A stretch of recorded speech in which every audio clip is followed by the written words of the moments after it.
A recent study found that you can experience the same amount of size, strength, endurance, and body composition while saving roughly 36% of the time in the gym. And no, this isn't just clickbait, it's real, and we're discussing this right now.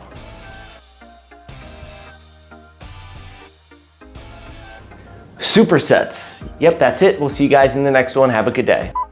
In all seriousness, I want to discuss this study on supersetting and how it can be extremely beneficial for you. If you guys are unfamiliar with who Dr. Milo Wolf is, he's one of my favorite content creators that makes evidence-based fitness content, who's also involved in practicing science. If you guys are unfamiliar, you really should check him out. He was involved in this study with some of these others on screen here, and also should probably note that Dr. Brad Schoenfeld is involved in this study, and if you read anything in exercise science, you've come across his name tons of times. So this study evaluated supersets and traditional sets, and this is what it looked like. 6 exercises were performed, and here are the list of exercises and the order they were performed in for the straight set group. They would do a 10 rep max, then rest 2 minutes, and then did this for a total of 4 sets, then move to the next exercise. The superset group did all the same exercises, but superset together the agonist and antagonist exercises together. So it looked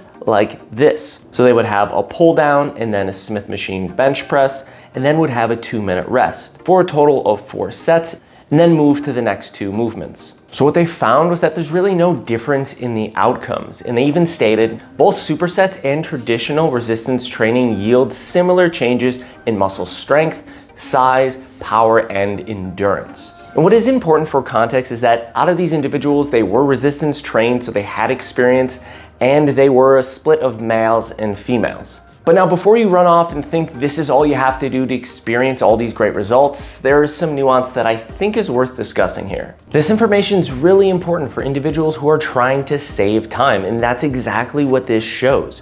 The group that does traditional sets takes about roughly 69 minutes to complete this workout, where the superset group takes about 45 minutes.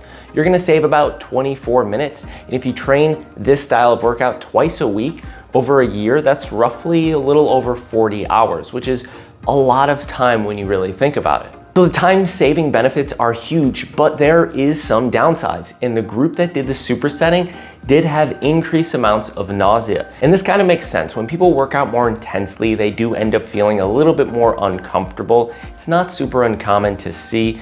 If you do decide to apply supersetting as a more standard practice and you start to feel more nauseous, just try to approach this with common sense and try to maybe slow down your workouts. But my third point is that this shows great results, but I don't think this is ideal for individuals trying to maximize strength or hypertrophy. In strength specifically, your workouts will look very different. First, your rest times will be much longer. 3 to 5 minutes is kind of considered ideal for strength. Super heavy compound lifts can be really taxing, not just on your muscles, but on your nervous system, and you might need a little bit more time to recover, so mixing in a second exercise might be hindering your ability. Don't get me wrong, for the average person who's just trying to get healthy and in shape, this program of supersetting is probably the way to go. I still, even if I'm focusing pure strength, I would save a superset or 2 for the end of a workout. And same for hypertrophy. Instead of hitting every muscle group, I might hit something like this for, let's say, a lower body day. My workout is going to consist of squats, hack squats, split squats or lunges, leg extensions, and hamstring curls. Now, by the end of this workout, if I'm going pretty hard, this is 14 total sets, my legs are going to be shot. So I don't know if it's smart to superset this. And I've brought up previous research in the past that showed that pre-exhaustion training, where if I would hit a squat and then a different variation of a squat, wouldn't be the best for hypertrophy or for strength. So I might structure my workout like this. I might hit 3 sets of straight squats. Then when I get to hack squats, I can pair this with a standing calf raise, an exercise that plays very little role in that actual hack squat movement. Now when I get to split squats or lunges, whatever I decide that day, I'm gonna do 2 sets and pair that with a seated calf raise. So now when I get to my leg extension and my hamstring curl, these are already agonist-antagonist exercises, so I can superset these together. Now to me, this seems like an effective way to apply supersetting in a fashion that will still yield top tier results and not overly exhaust you throughout your workouts while still simultaneously saving you a significant amount of time. I hope you guys enjoyed this video. Consider hitting that like button, subscribing if you enjoyed it. YouTube thinks this video up here is best for you, and I'll see you guys in the next one. Have a good day.